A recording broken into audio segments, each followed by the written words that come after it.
Olá, sejam todos bem-vindos a mais uma edição do programa Reflexões Pedagógicas, Diálogos entre a Teoria e a Prática. E eu dou boas-vindas a todos e a todas em nome da nossa secretária, professora Elza, da nossa secretária adjunta, professora Soraya, e do nosso superintendente, professor Valdir Leonel. Para quem não é da nossa rede, o programa Reflexões Pedagógicas, ele é um programa de formação continuada da Secretaria Municipal de Campo Grande, Mato Grosso do Sul. Eu sou a professora Alcione Valadares, faço parte da equipe de divisão de avaliação da SUPED-CEMED, que está responsável por essa live de hoje. Antes de iniciarmos, eu gostaria de pedir licença para vocês, para agradecer primeiramente a Deus por estarmos todos juntos hoje. Agradeço também o professor Jaques e a equipe da Divisão de Tecnologia, a professora Ana Ribas, da SUPED, que estão sempre nos bastidores das lives. Agradeço também a equipe da Divisão de Educação Especial, que disponibilizou os intérpretes de Libras, Marcos, Josiane e Cláudia, que estão nos auxiliando hoje. E eu vou pedir um favor especial para vocês, tá? Entre lá no canal do YouTube e se inscrevam, deem um joinha na nossa live, ativem o sininho de notificações, certo? E eu aguardo vocês no chat para nós interagirmos. Se você é de outra cidade, se apresente lá para a gente. Coloquem as impressões de vocês sobre a temática, as dúvidas, e vamos interagir. Então, vejo vocês no chat daqui a pouco. O tema da nossa live de hoje, como vocês vão ver aí, é produção textual na avaliação escolar, uma abordagem na perspectiva dos letramentos críticos. Quem irá dialogar com vocês sobre essa temática é a professora Jane Baena Fernandes, que também faz parte da equipe da divisão de avaliação. A professora Jane, ela tem graduação em letras pela Universidade Federal de Mato Grosso do Sul, tem mestrado em estudos de linguagem e é doutoranda por esse mesmo programa também na Universidade Federal de Mato Grosso do Sul. Muito bem. Quando nós, professores, vamos avaliar a produção de texto dos nossos alunos, nós analisamos vários aspectos, certo? Nós observamos a ortografia, a pontuação, a paragrafação, a coerência, a coesão, o uso da letra maiúscula, a concordância, a adequação da temática solicitada, a adequação ao gênero solicitado, seus elementos, e a construção do sentido. Dentro de todos esses aspectos, nós escolhemos um para estar dialogando com vocês hoje, que é a construção de sentido na perspectiva dos letramentos críticos. E sabe o que é mais interessante no nosso diálogo hoje?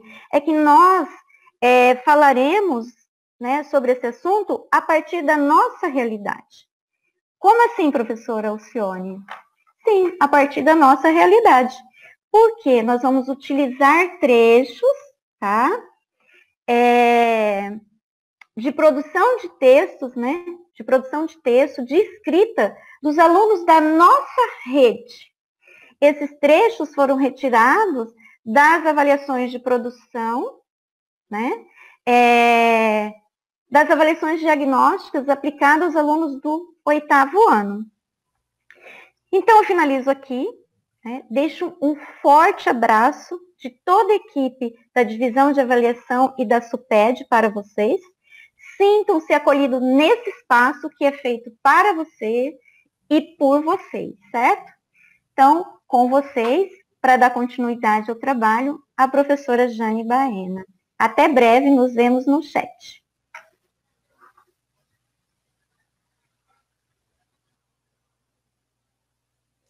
Olá, pessoal, tudo bem? Então, espero que você encontre todo mundo bem, por mais que estamos passando momentos difíceis, mas a gente tem que continuar a estudar, né? E vamos lá para o nosso estudo de hoje, tá? Então, eu vou falar um pouquinho do objetivo agora. Aqui é só apresentando, a Alcione já apresentou nossa chefia, né? Então, o nosso objetivo hoje é analisar, pela perspectiva dos letramentos críticos, a construção de sentido presente nos testes de produção textual realizado pelos nossos alunos da rede, tá? No componente curricular de língua portuguesa.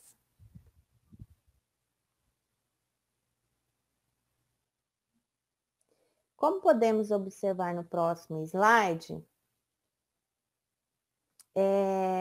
eu trouxe aqui para vocês a concepção de linguagem, porque tem que deixar bem claro qual que é a concepção de linguagem que a gente está usando, né, na teoria do letramento crítico. Então, ela é baseada mais na teoria do Bakhtin, na concepção de Bakhtin, e nós temos aqui uma linguagem como uma prática social, não como algo fixo. Então, ela sempre é volátil, vai estar sempre em movimento, em conflito. Ela é complexa, a gente não tem nada puro, simples. Ela é dialógica, porque a partir do momento que eu transmito o que eu me comunico, que eu faço um discurso, eu também eu trago vozes, eu trago interpretações de outras pessoas e eu também já espero uma resposta de alguém, nem que seja essa resposta seja um silêncio, ou que seja calar alguém, ou que seja, eu sempre estou esperando um retorno de alguém, uma interpretação. Ela é híbrida. Quando a gente fala de híbrida, não é que são duas coisas ao lado e cada uma tem um significado, mas que essa junção tem um significado diferente. Ela não é neutra, ela é ideológica, sempre quando eu imito uma fala eu tenho uma intenção, por isso ela pode produzir sentidos, na realidade ela produz, né, sentidos pluralizados, né? Então, às vezes, uma fala ou uma palavra, ela tem várias interpretações, várias construções de sentido.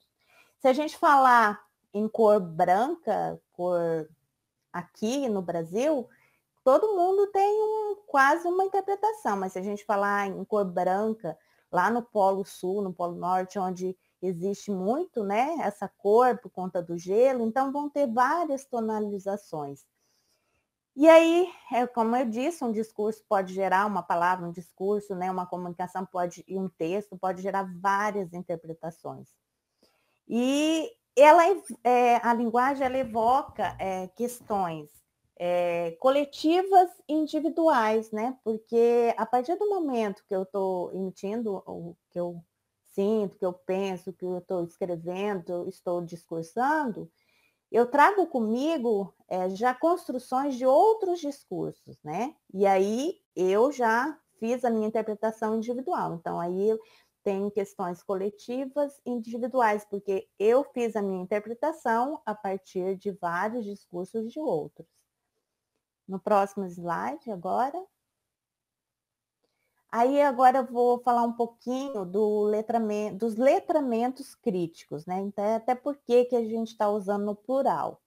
Então, a concepção de letramentos críticos, que eu vou trazer aqui para a nossa conversa, ela partiu de um estudo na década de 90 com um grupo de Nova Londres.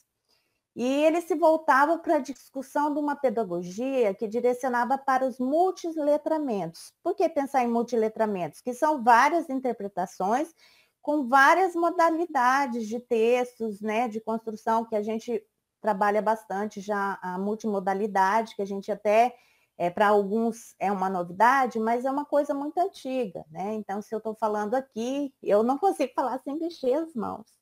Então, se eu estou mexendo as mãos, o meu tom de voz sobe, abaixa, né? O meu gesto, a minha feição, tudo isso faz parte da minha linguagem. Então, é uma linguagem multimodal. Então, ela produz sentidos diferentes conforme a minha tonalidade, o meu tom, como que eu abordei, a minha escolha lexical, né? Então, eles estavam tentando, né, explicar o que ainda era importante em abordagens tradicionais de leitura e escrita. Não é que a gente vai descartar, como a Alcione colocou lá, nós temos vários aspectos que a gente já trabalha na escola. Nós não vamos descartar a questão tradicional de leitura e escrita, mas a gente tem que complementar, tá? Com conhecimentos novos, né?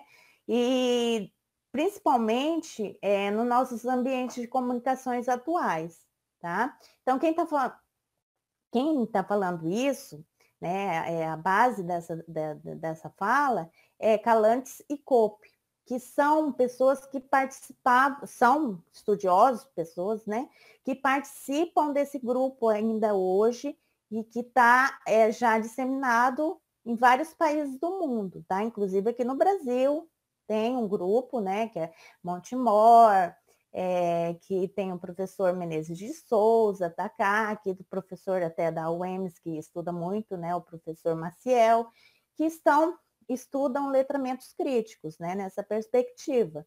E o Pinheiro é o professor lá da Unicamp, que também trabalha nessa linha. Tá? Pode passar. Aí, continuando a questão dos letramentos críticos, né, o que se tem que pensar, então, não é destruir ou deixar de lado o que a gente está trabalhando, mas a gente tem que redefinir práticas, né, movendo o campo do letramento. A gente não precisa mais pensar num letramento no singular, mas a gente tem que pensar no plural, né, porque a gente tem que reconhecer que tem várias formas de comunicação, principalmente com as tecnologias, com cyberespaço, internet, redes sociais, né? E aí a gente inclui os modos visual, auditivo, espacial, de comportamento, de gesto, é uma sinestesia, né? Então tudo isso produz sentido, tá? Pode passar. E aí, além desses autores, tem outros autores, né, que trabalham a questão do letramento crítico, e como eu vou trazer excertos dos nossos alunos, eu trouxe também a Jenks, que ela trabalha com quatro aspectos que ela acha importante quando a gente vai fazer uma análise crítica, né, em texto, ou quando a gente vai construir. Então, ela trabalha com poder, a diversidade, o acesso, o design e redesign, que são juntos, né, que às vezes a gente só constrói, às vezes a gente tem algo construído e a gente ressignifica. Então, o que seria isso? A partir de uma leitura, de uma produção textual, né, ou uma leitura de um texto, que às vezes a gente coloca como motivador para o nosso aluno, né, para ele estar produzindo, a gente tem que problematizar, desconstruir, mas não no sentido de destruir, né? Essa desconstrução não é para ficar ali acabada, é para reconstruir, para ressignificar. Então, é um outro olhar, né? Uma outra perspectiva, né? Então, é como se a gente tivesse um objeto ou coisa, a gente estivesse olhando só de um lado e a gente conseguisse virar e ter outros olhares, né? Enxergar outras coisas, né? E fazer o nosso aluno refletir também sobre isso. No próximo slide, a Jenks, eu trago uma questão da Jenks, que ela mostra que o aspecto crítico engloba a inter-relação e interdependência, como eu falei para vocês, né? Do poder, acesso, diversidade e design na construção de discursos presentes na sociedade. Isso é muito relevante nos dias atuais, que a gente está tendo muito fake news, né? Então, o que a gente tem que... Quando a gente lê um texto, a gente produz um texto a partir de construções ou de conhecimento que a gente tem que ter esse cuidado. O que ela quer dizer com isso? Porque às vezes vamos trabalhar um cartaz na sala de aula, né? Então, a gente vai visualizar lá o cartaz ou produzir um cartaz com nossos alunos, uma propaganda, né? Então, que tipo de linguagem que eu estou utilizando lá? Quem que eu vou atender com aquela linguagem, né? E aí vem a questão do design, quando eu uso tipo de cores, de formas também, né? A gente tem que pensar em tudo isso, qual o sentido que eu vou dar para isso, né? Porque tem a cultura das pessoas, as cores, os formatos também interferem em culturas, né? Então, a gente tem que pensar nesses aspectos, né, de poder, né? Se eu não estou exercendo poder, se eu não estou discriminando e colocando isso de uma forma hierárquica, que só alguns vão ter poder, né, vão conseguir ter esse acesso, e eu vou conseguir atingir um número maior de pessoas. Isso não quer dizer que a gente não vai excluir, que a gente sempre acaba excluindo. Quando a gente seleciona, é uma forma de tentar excluir menos. Porque sempre quando a gente seleciona alguma coisa, a gente acaba excluindo outros, né? A gente vai ver mais para frente alguns exemplos, tá bom? No próximo slide, a autora, só explicando um pouquinho, né, sobre a questão do design, né, que eu já até falei, ela usa a palavra design ao invés de construção, porque ela considera o dinamismo, ao invés de construção ou produção, né, o dinamismo e a complexidade das linguagens que compõem o texto, né, e a diversidade que a gente tem na produção de significado, principalmente em textos emergentes, né, e a gente pensando aqui especificamente na nossa produção textual, né, a gente tem o visual, a gente tem a questão da escrita, a gente tem, muitas vezes a gente tem o áudio, então a gente tem que pensar em tudo isso. Então, para a Jenks, esse processo deve sempre estar pautado na ética e justiça social. Por que ela fala isso? Porque se a gente começa a falar assim, vamos abrir para as possibilidades, tal, vale tudo? Então pode falar o que pensa? Né? Às vezes a gente tem até atrito com os alunos, principalmente, acho que todos, né? Mas língua portuguesa, que eu sou da área, que eles usam alguns palavrões, assim, um vocabulário que a gente não gostaria que eles estivessem usando dentro do ambiente da escola. Mas aí a gente tem que pensar na questão ética e trabalhar isso com eles, a questão ética e a questão da justiça. Então, esse é um parâmetro para a gente não estar ultrapassando os limites, né, que não também já ia a agredir outras pessoas. Então, a gente tem que pensar na questão ética e pensar na justiça social. Então, estou sendo justo? Está sendo ético isso? Então, quando surgirem questões assim, a gente tem que fazer essas perguntas. Então, os letramentos críticos, pode voltar um pouquinho, aí, obrigada. Os letramentos críticos consistem na capacidade de compreender que os discursos nos produzem, eles falam através de nós. E eles podem, entretanto, ser desafiados e mudados, porque a gente tem que ter essa autonomia. A gente não pode simplesmente ler, como diz uma notícia falsa lá, e aceitar aquilo como verdade, a gente reproduzir, né? A gente tem essa autonomia de analisar, de ver, de entender, ou até entender o porquê que uma pessoa está produzindo aquilo, de ter como argumentar. Próximo slide.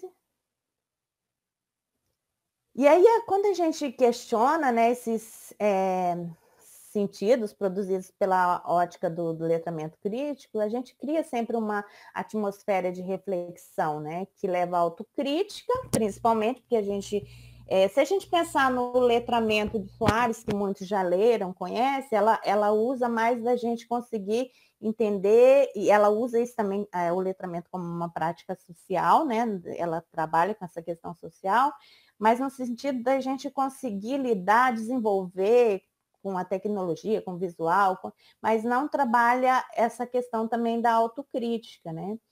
Porque o grupo de Nova Londres, esses pesquisadores, e até inclusive os do Brasil, eles têm como base o Paulo Freire, mas não as publicações mais antigas dele, mas a partir do livro de Pedagogia da Tolerância. Então, eles partiram dessa visão da pedagogia crítica de Paulo Freire, que ele fazia uma análise, vamos dizer, de um texto, né, para ver o que o autor queria dizer com aquilo. Então, ele focava no autor, né, o que eu estou entendendo. Então, se eu entendesse que o autor estava querendo me conduzir a um caminho, me manipular, então, era uma pedagogia libertadora. Mas, na verdade, vai além disso. A gente também tem que entender o porquê que a gente pensa assim. Porque eu, Jane, estou interpretando dessa forma e não de outra forma. Então, a gente tem que trabalhar com essa questão aí a partir de pedagogia de tolerância, né? Muitos autores, né, fizeram uma releitura de Paulo Freire, tem várias obras até que trazem, né, textos, artigos, capítulos sobre essa questão. E aí a gente leva a autocrítica e a criticidade dos conteúdos abordados em sala de aula, que é o nosso foco aqui, né? Então, não só eu estar fazendo uma crítica diante de um texto, e não a crítica numa forma negativa, tá, gente? Porque às vezes a gente pensa crítica, vou criticar, ele tem esse sentido, nessa construção de sentido, mas não é no sentido pejorativo, mas é no sentido, gente, eu não tinha pensado, além disso, a gente pode acrescentar isso, nossa, dá para ver assim, mas dá para ver de outra forma. É de ampliar, sempre de ampliar, acrescentar, tá? E esse processo propicia a ampliação do horizonte crítico, como eu tinha falado, que verte um leque de possibilidades de ensino e aprendizagem. Aí no próximo slide. Então, voltando, né, retomando a questão da autocrítica, eu trouxe aqui a Takaki, que ela fala que envolve uma análise de si diante das situações e interações com outros. Não é algo assim que serve para qualquer contexto, não, tá? Então, cada contexto vai ter uma construção, né? Uma interação e vai construir um sentido. Então, ali, essa autocrítica, ela serve para situações localizadas, contextualizadas, tá? Mas ela, na realidade, ela é um engajamento, é um modo de vida, é um exercício de vida, né, que a gente toma. Porque se a gente se acomodar e nem ficar questionando muito, nem parar para olhar, ter uma análise mais profunda, a gente não tem esse engajamento, né, com a questão crítica, né? E essa reflexividade é constante. Assim, a gente tem que fazer por meio de questionamentos, né? Então, por que eu estou pensando, fazendo e falando dessa forma? Quem eu estou querendo atingir? Qual é o meu objetivo agindo assim? Esse comportamento exige a insistência e a resistência para uma autoformação crítica. Então, quando a gente se comporta dessa forma, né, a gente está tendo uma autoformação crítica, tá? Pode passar.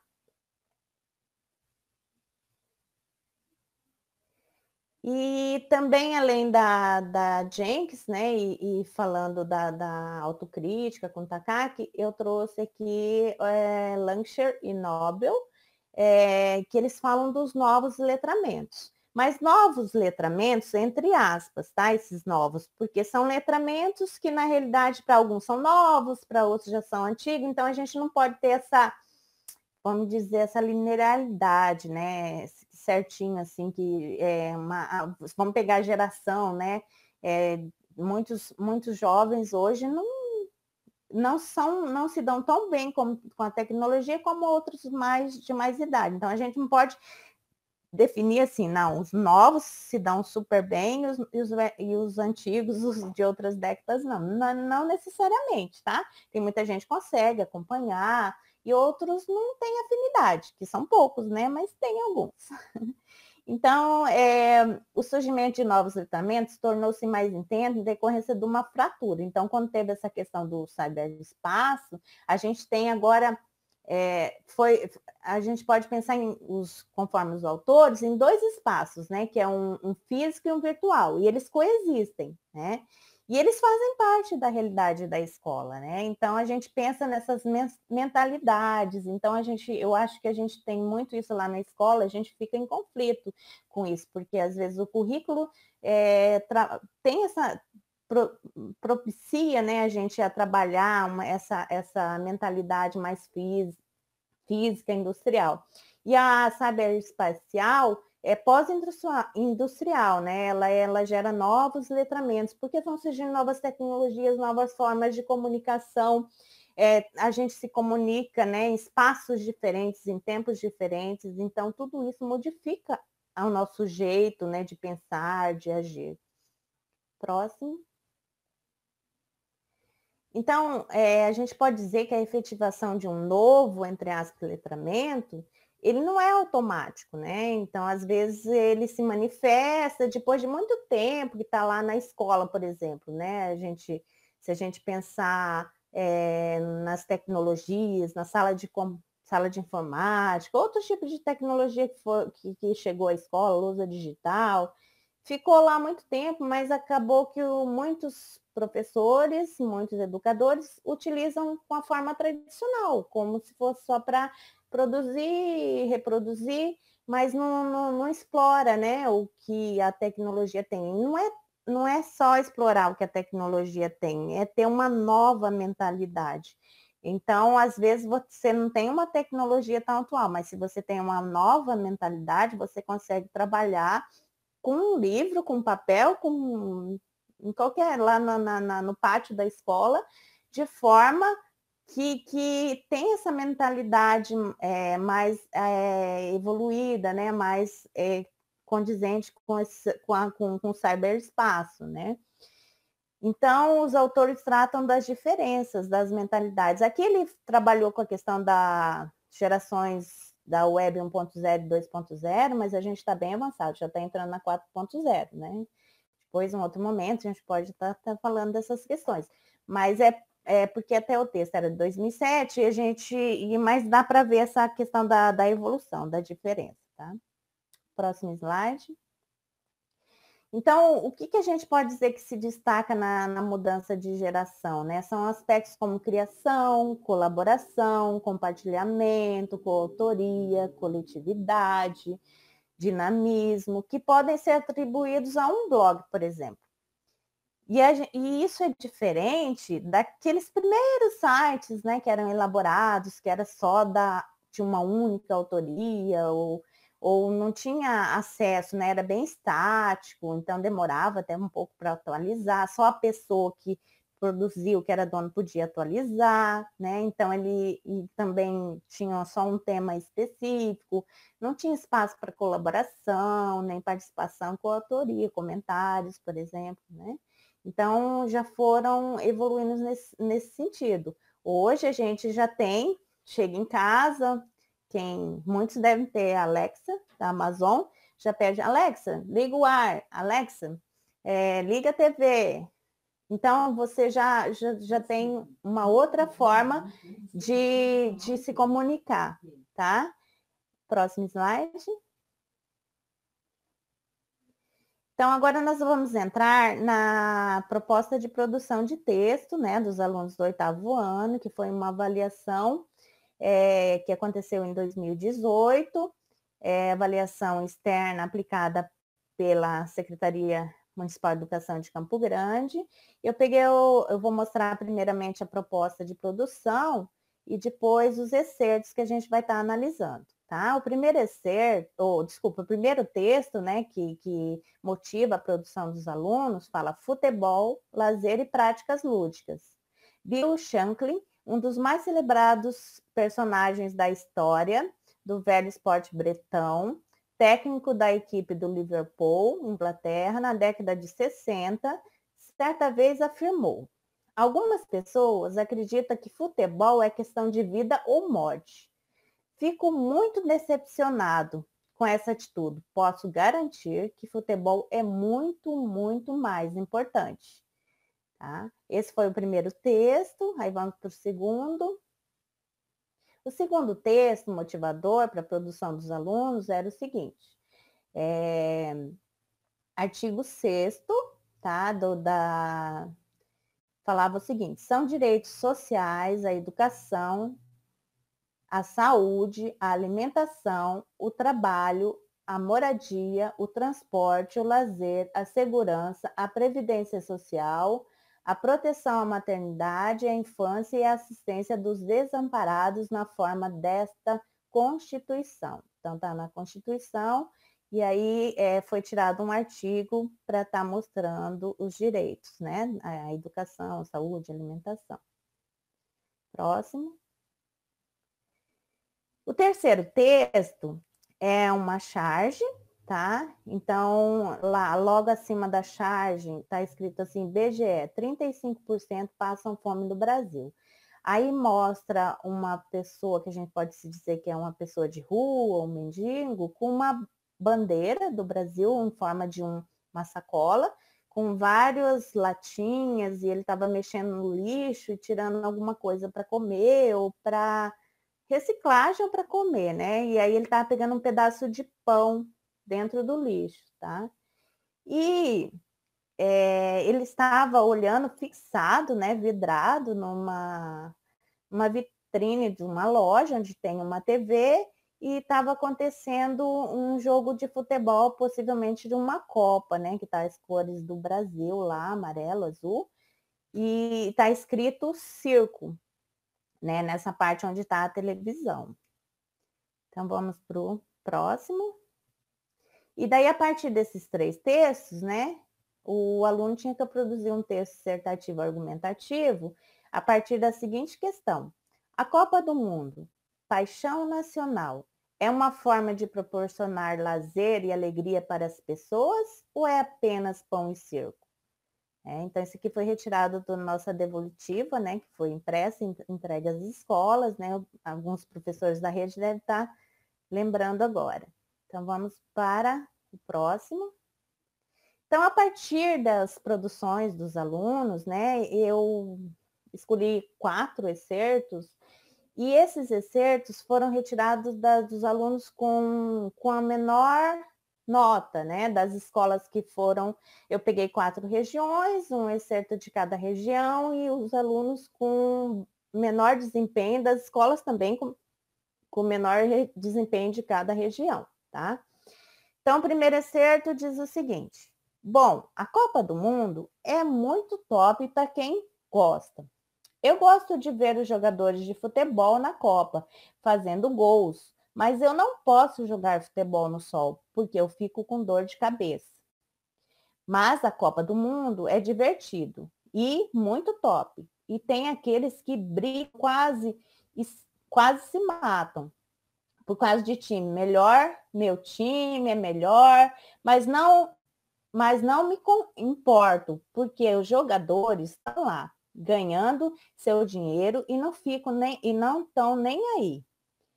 Para quem está brigando pelo time melhor, eu já vi casos na televisão que pessoas se mataram, mas os jogadores estão ganhando seu dinheiro. É assim. Então, peguei esse excerto, aí a partir no próximo, né, slide, eu vou mostrar um pouquinho, a partir da abordagem na perspectiva dos letramentos críticos, a gente poderia fazer alguns questionamentos. É lógico que esses questionamentos, aí vai depender de como o professor quer trabalhar. Eu posso trabalhar uma produção de texto, e aí eu vou tirar o que o meu aluno já tem, o que ele traz ali, e aí eu vou expandir, eu vou ampliar isso, vou trabalhar as questões gramaticais, as questões de repetições, pontuações. Você vê como que um texto dá para trabalhar muita coisa, né? Então, na realidade, não tem tanta necessidade da gente trazer algo novo. A partir do material que a gente tem do aluno, a gente pode trabalhar muita coisa.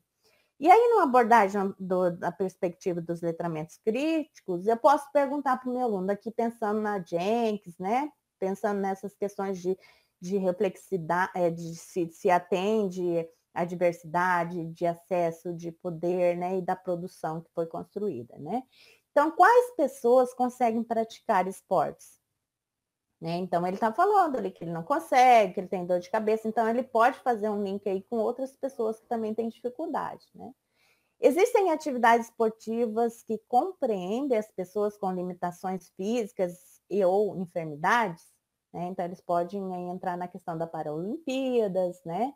E o futebol tem, né? Então, são até temas para pesquisas, mesmo em países, como que está isso, né? E quais são os esportes trabalhados nas aulas de educação física da escola? Às vezes, trabalha esse, mas professora, por que não trabalha tal esporte? Porque tem esportes são vários, né? E às vezes eles têm afinidades com outros, então é uma forma de estar inserindo, estar em outros tipos de aula, de estar pesquisando, estudando sobre isso, tá? Próximo.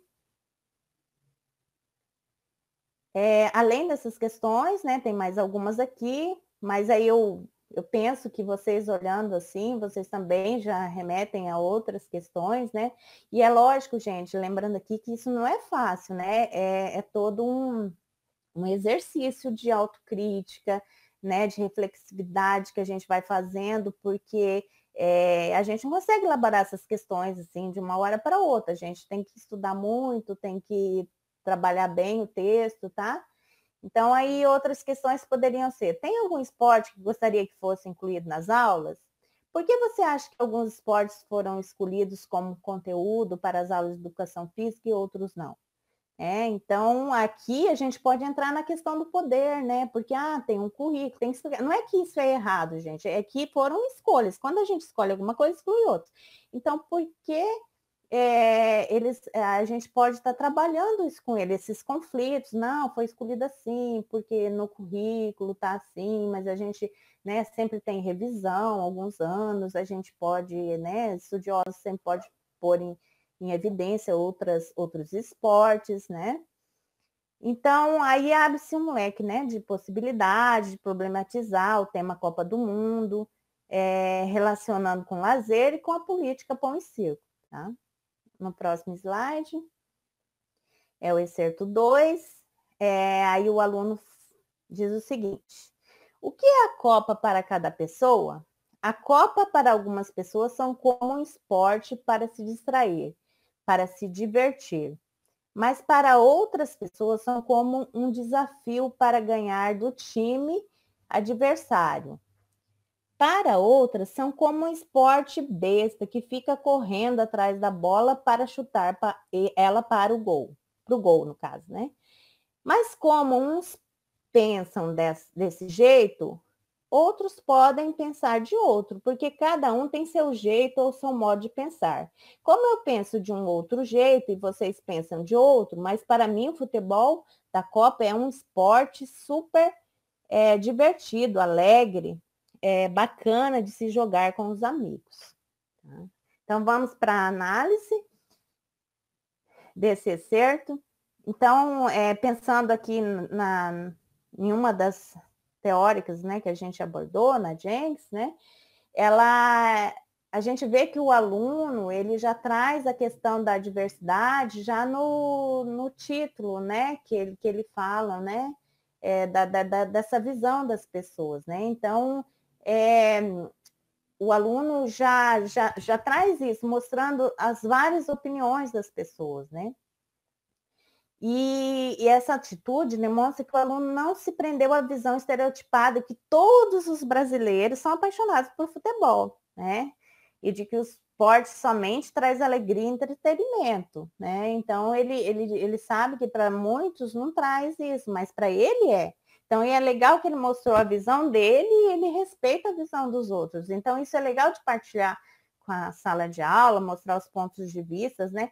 Mas aí, e aí, né? Será que a gente só trazendo várias opiniões, a gente já tá conseguindo atender todo mundo, ter acesso, só trazendo?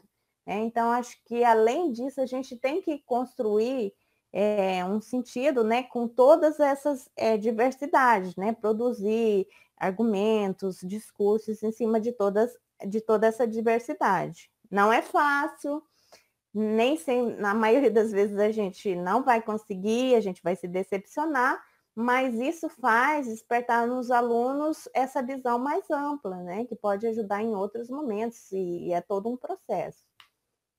Próximo slide.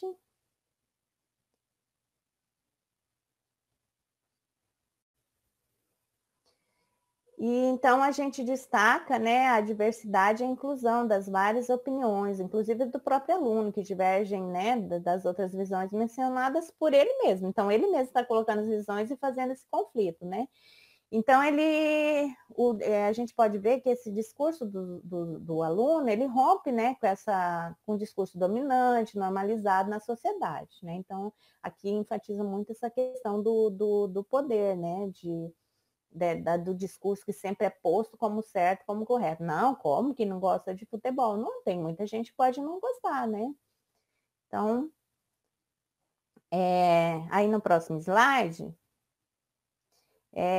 a gente também pode pensar em algumas perguntas, né, que poderiam ser levantadas pelo viés dos letramentos críticos, né, que seriam: todos os brasileiros gostam de futebol?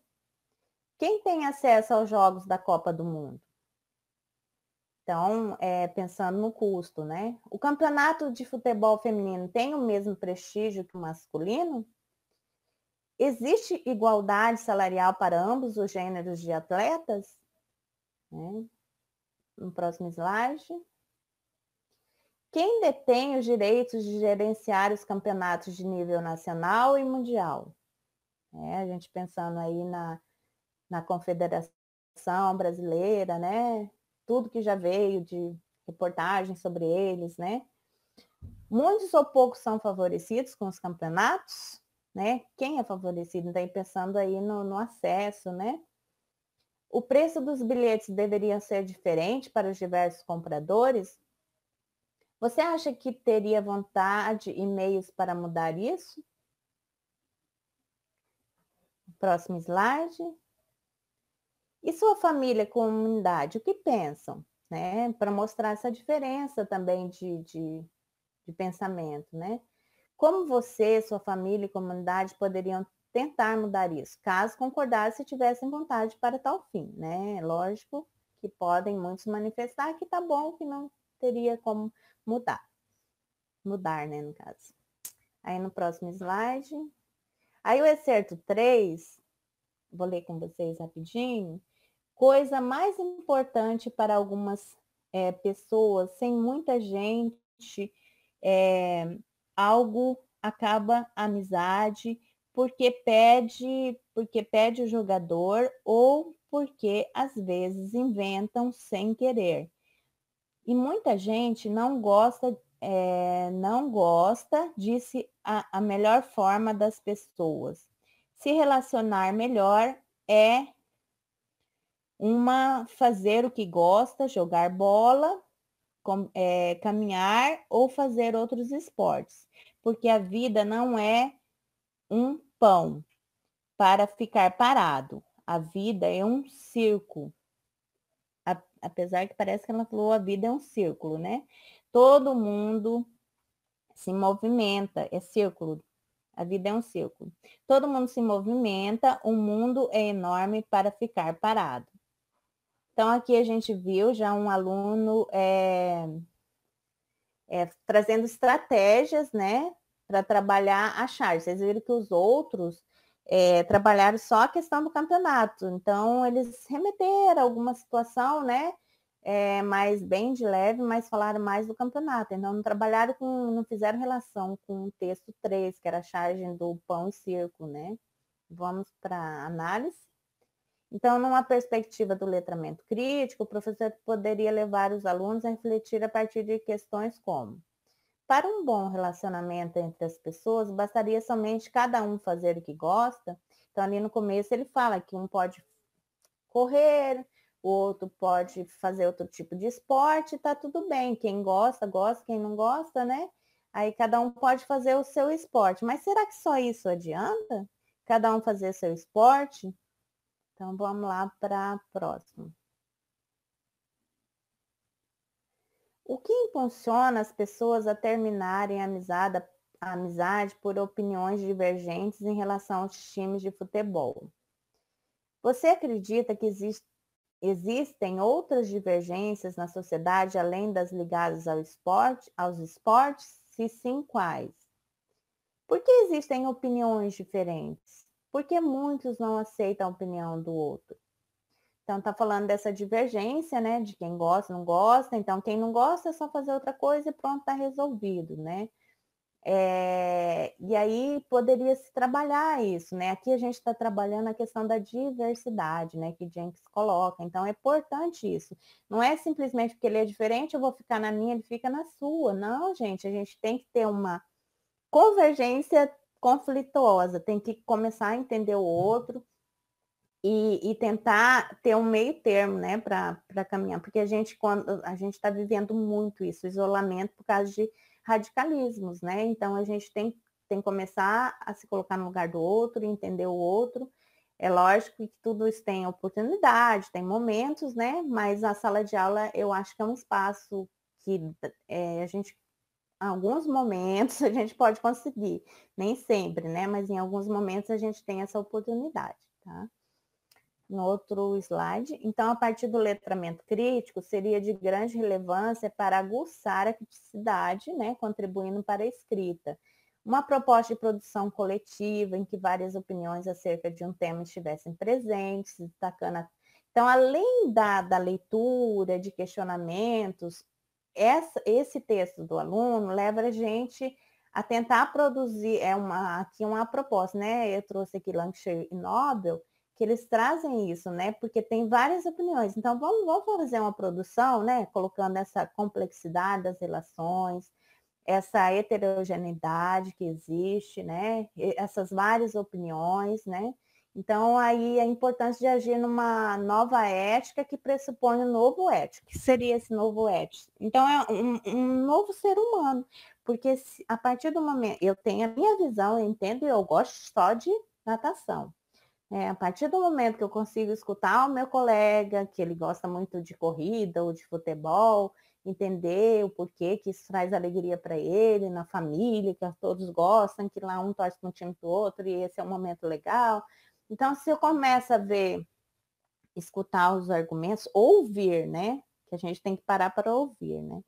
E aí a gente vai destacando essa relação, né, de complexidade, pode construir aí, né, uma nova ética, essa questão de relacionamento sem estar interferindo muito no outro, né?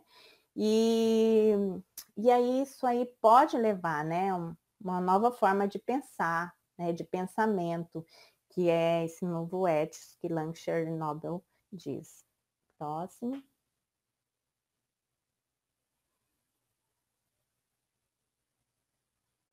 Então, as várias informações veiculadas na sociedade,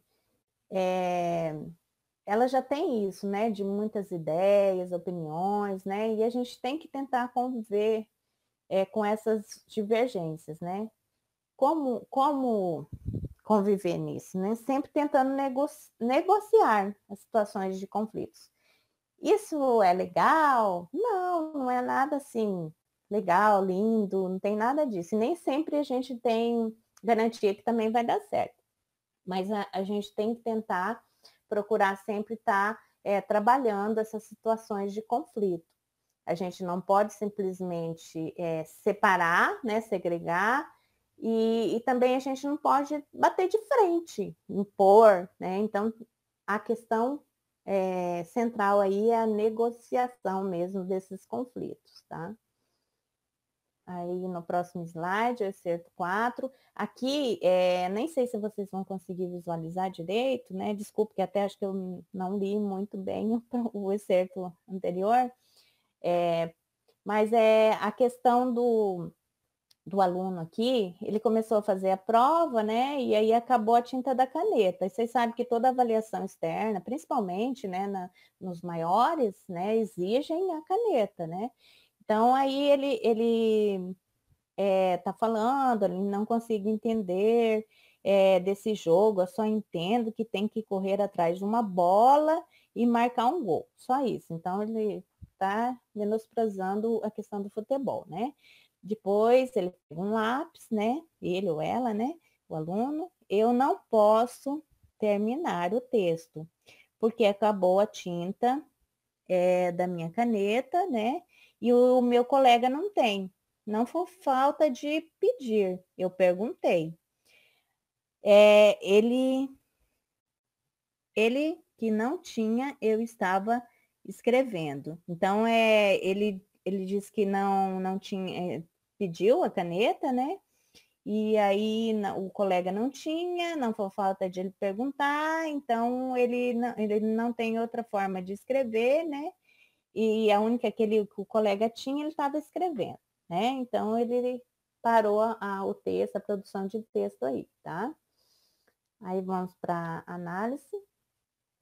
Então, aqui a gente vê a questão do poder, né? A gente coloca lá, chega, lê, ó, só vai poder utilizar a caneta. Então, o aluno, ele começa, né, a seguir as regras, porque tem todo, né, teve todo um discurso, teve toda uma orientação, a conscientização de fazer essa avaliação, da importância da avaliação. Então, há uma luta, né, pelo acesso mediante o poder das normas estabelecidas, né, que remetem à utilização de uma caneta para a produção do texto. O aluno afirma jogar futebol somente para receber pontos na disciplina, né, que está lá logo no começo, que acho que eu acabei não lendo esse pedacinho. Mas ele se sente pressionado a realizar tal atividade, né?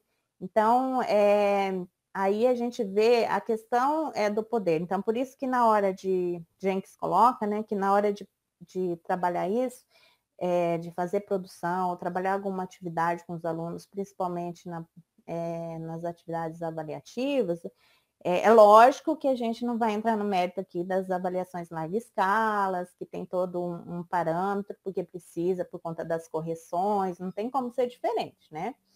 Mas dentro da sala de aula mesmo.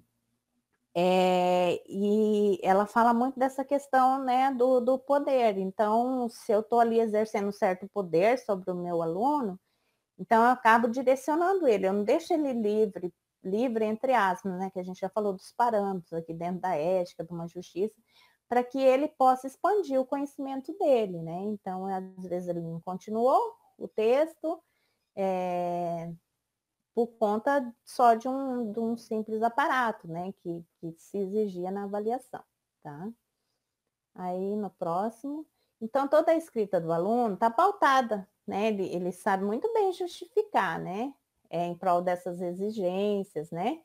Então, em nenhum momento percebemos que houve aprendizagem. O aluno, ou que o aluno busca aprender alguma coisa, ele simplesmente obedece às questões impostas. Então, como ele não fez, ele faz educação física para receber nota. E ele não conseguiu terminar porque tinha que escrever com a caneta. Então, ele é bem assim, né? Me exigiram isso, não consegui e parou. Então, não tem esse movimento, essa agência, essa resistência só na parte argumentativa, né? De atitude do aluno. No próximo slide. Aí, se a gente pensar numa posição crítica, né? O professor poderia levantar as seguintes questões para o aluno, né? O seu entendimento do que seja o futebol vale para as outras pessoas também? Então, ele não gosta, então outros também não gostam, todo mundo não gosta. Existem outras opiniões acerca do futebol? Sim, qual é a sua opinião sobre elas, né? Aí a gente vai ver se o aluno é igual um aluno anterior, né, que respeita as opiniões ou não. Ele não, a minha é certa, né? E trabalhar isso, né, com os argumentos. Próximo.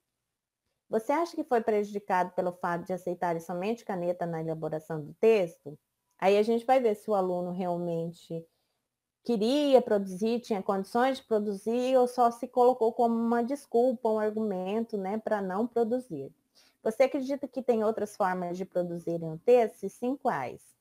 Uma forma também de extrair aí a produção do aluno, o argumento. Esses questionamentos fariam o aluno expandir as ideias e desenvolvê-las criticamente, tanto oralmente quanto na escrita. Tá? Aí no próximo. Agora que a gente já fez essas análises, a gente, gente, lembrando aqui que aqui é um diálogo que eu estou tendo com vocês. Eu acredito que muitos professores já trabalham assim, sabe? E muitos trabalham, tem um tipo de abordagem, pode ampliar. E vocês também estão abertos, né, para contribuir e dar sugestões no nosso diálogo pelo chat, tá bom? Aqui eu trouxe um exemplo de atividade na perspectiva dos letramentos críticos, né? Então, Servete, né, da Mico Pardales, que eu coloquei tchau ali, eles também participaram do grupo de estudo Nova Londres, né? E eles dão exemplo de uma professora alfabetizadora que levanta questões em relação às imagens de mulheres apresentadas em cartazes de venda de produtos referentes ao Dia das Mães. Então, com crianças pequenas, dos anos iniciais, tá?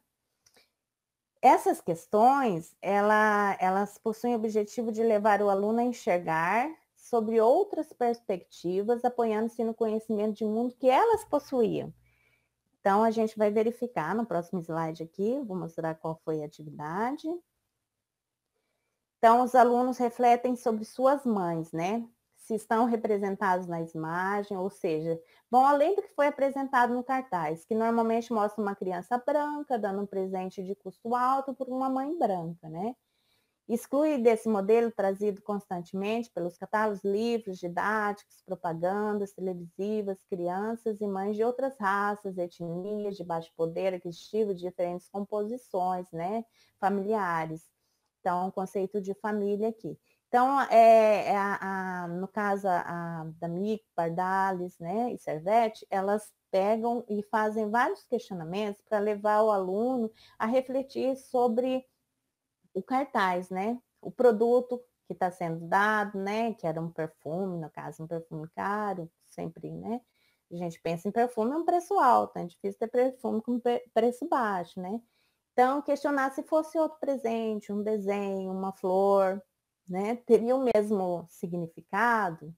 Então, são questionamentos que a gente pode começar a desenvolver, né, nessa perspectiva do letramento crítico, para o aluno também conseguir enxergar outras possibilidades, tá? Aí, no próximo. E o trabalho dos alunos se estende para as comunidades locais, né? Os alunos, e aí a professora faz isso, né? Faz que os alunos vão para as comunidades, os alunos dialogam com as próprias mães, entrevistam, vê como que dá para trabalhar várias aulas, né? Entrevistam outros e percebe que é possível ressignificar o conceito de Dia das Mães. Aí vem aquilo que a Jenks falou, né? A gente tem uma construção, tem lá um design, a gente vai ler tudo, entender tudo, nossa, por que aquela cor de mãe, por que aquele presente, por que aquela imagem daquela forma. Então, nós temos lá um design, né? E aí a gente vai fazer essa reflexão, né, crítica, vai desconstruir, porque daí vai fazer vários questionamentos para desconstruir, e vai ressignificar, né? A partir do momento que faz esse trabalho também de entrevista, né? Percebe que é possível ressignificar o conceito de Dia das Mães para além do consumo de presentes, né? Que a gente vê aí, é Páscoa, é Natal, sempre é consumismo, né? Enfatiza muito o consumismo, né? Então, além dos presentes a elas, valores como relacionamento humano emergem dessa experiência de letramento crítico. Aí no próximo slide, aqui foi um outro exemplo, daí eu que montei, trouxe uma charge, né, tá a fonte direitinho ali.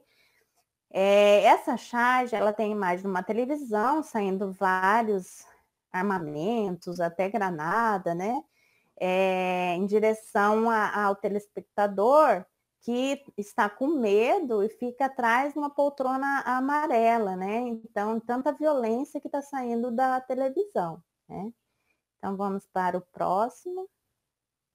Então, a partir dessa charge, então, além da gente pôr lá e deixar o aluno interpretar e fazer uma produção de texto ou dizer que ele entendeu, a gente pode chegar a vários questionamentos na perspectiva dos letramentos críticos, para que o aluno aí faça a sua produção, ou individual, ou coletiva, de acordo com o que o professor achar melhor, né, naquele momento, na sala, né, no seu contexto. Então, a gente pode estar perguntando que tipo de telespectador está representado na charge, né? Você se enquadra nesse tipo? Comente. Então, qual é o objetivo de quem produz e veicula o programa representado na charge? Como você lida quando há conflito entre sua visão, interpretação e a do autor da charge? Ah, mas a minha cidade não tem isso. Por que fica só mostrando tanto conflito, né? Tanta violência? Então, aí pode acontecer de ter essas divergências, né? Eu não vejo isso, né, no dia a dia, e todo momento lá na televisão está mostrando, enfatizando. Aí no próximo slide. quais os possíveis programas que estão sendo representados na charge, né? Então, a gente pode pensar nos programas, né? Jornalístico, um filme de violência, própria novela, não sei se tem algumas nessa situação. Então, há outros tipos de programas que são veiculados na mídia. Próximo. Então, gente, ali eu passei para vocês 2 exemplos, né? Mas é lógico que isso aí tem, né, inúmeras situações. Lembrando aqui que o letramento crítico não é uma metodologia, né? É uma abordagem que a gente tem, é um exercício, e ele ajuda a ampliar, né? Ampliar os conhecimentos, tanto nós, quando a gente faz uma autocrítica, como dos alunos, né? Tendo esses outros pontos de vista, fazendo esses questionamentos, né, que visam tanto a minha visão, a da sociedade, a da família, a do autor, a gente não pode deixar de ver isso também, né, quem está produzindo. E essa charge que eu coloquei ali, eu coloquei algumas questões, mas poderiam ter muitas outras, né, que abordar outras questões, né, diante dessa charge, para que o aluno fizesse uma produção de texto, uma avaliação, né. E agora eu trago aqui só para fechar algumas considerações, né, que pode voltar um pouquinho o anterior. O mais importante no currículo escolar não é o conteúdo que será abordado, nem a quantidade, tá? De tópicos, né? Que a gente fica pensando às vezes, nossa, eu tenho que atender o currículo, né? São muitas coisas, né? E temas, né? Desenvolvidos em sala e cobrados nas avaliações de alunos. Mas a forma, né? Vocês viram ali como a gente abordou, traz muitas questões e remete a muitas outras formas que aprofundam o estudo, né? Então, a forma como é abordado, tá? Próximo. E aí a gente pensar também, às vezes, em alguns momentos, né, o aluno como protagonista, né, destaque essas menções, né, como que eu coloquei lá os excertos dos alunos que tiveram as piores notas numa avaliação, né, e a gente pode aproveitar alguma coisa lá de argumento dele, né, para estar trabalhando e fazendo com que ele melhore, desenvolva, né, essas questões de argumentação, que tem uma visão mais ampliada, um que já é mais negacionista, um que já fala que está tudo posto, não consegue mudar. Então, a gente vê essas diferentes as percepções dos alunos, né? E pode estar trabalhando essas questões, né? Então, para evidenciar essa questão crítica, né, o conhecimento de mundo deles, né, aquele que fala que fala na questão lá de que ele não consegue, né, ele gosta de futebol, mas ele não pode jogar, né, e é questão que só faz o exercício, né, a aula de educação física por conta da nota. Então, a gente vai percebendo como que pensa no aluno também. Então, procuramos mostrar a importância de se expandir as ideias por meio de questionamentos que os letramentos críticos nos proporcionam. Tá? Aí, no próximo slide. Aí, os questionamentos aproximam a escola da dinâmica mais social, onde encontramos as várias... esses questionamentos, eles não restringem, vocês podem ver que ele amplia, alarga, né? Então, ele leva mais a questão das várias linguagens, porque não tem como você fazer vários questionamentos e o aluno ficar restrito só na parte escrita. Ele vai, né? Tem a questão da oralidade, tem os outros gêneros emergentes que eles vão estar falando, comentando, né? Com os quais temos que lidar no dia a dia, né? Principalmente em relação à tecnologia. Aí, no próximo. Então, o que a gente pensa aqui? Que as estratégias vindas dos professores, né, que acrescentem ao currículo, são bem-vindas, né? E como que a gente pode fazer isso, né? A gente consegue fazer isso por transformações, né, do conhecimento, do nosso do nosso ser, né? E metodologias também, né? Que não é o caso da teoria, como eu falei, mas é de como se trabalhar outros tipos de metodologia. Essas 3 questões estão imbricadas uma na outra, né? Elas são possibilitadas pelas lentes dos letramentos críticos, tá? Aí. Então, as atividades de produção de texto, né, sendo avaliativas ou não, elas são mecanismos de, porque ali, quando o aluno coloca ali, ele argumenta, no caso texto argumentativo, a gente vê toda a parte, né, gramatical, a parte de léxico, de ortografia, e a gente também vê a questão, né, da criticidade do aluno, né? Então, caso seja possível, o professor desenvolver o processo de reconstrução proposto por Jenkins, né? Levantar questões com base nas práticas propostas pelos letramentos críticos, que amplia as construções de sentido geradas pelos alunos, o que pode trazer mudanças de comportamentos no âmbito escolar, né? Evidenciando um novo letramento. Então, aí lembra daquela questão que quando tem uma nova coisa, vamos colocar uma nova coisa, nova tecnologia, e nem sempre isso gera um novo letramento. Tá lá, mas eu não me apropriei, não consigo interagir, não consigo extrair nada daquilo, né? Então, a partir dessa questão do letramento crítico que amplia, a gente pode, nos permite, né, essa questão mais nova, entre aspas, né, um novo letramento, conseguir trabalhar melhor, né, até com os gêneros emergentes, tecnologia com que vem aí, está mais aberto. Bom, essas são as referências utilizadas e eu quero agradecer muito a vocês, né, por terem me ouvido, né, esses minutos, nem sei o tempo, deu alguns minutos, e espero encontrar vocês aqui no chat para qualquer dúvida, tá? E agradecer em nome da equipe da Divisão de Avaliação e da Secretaria, né? Um beijo muito grande a todos vocês. Tchau.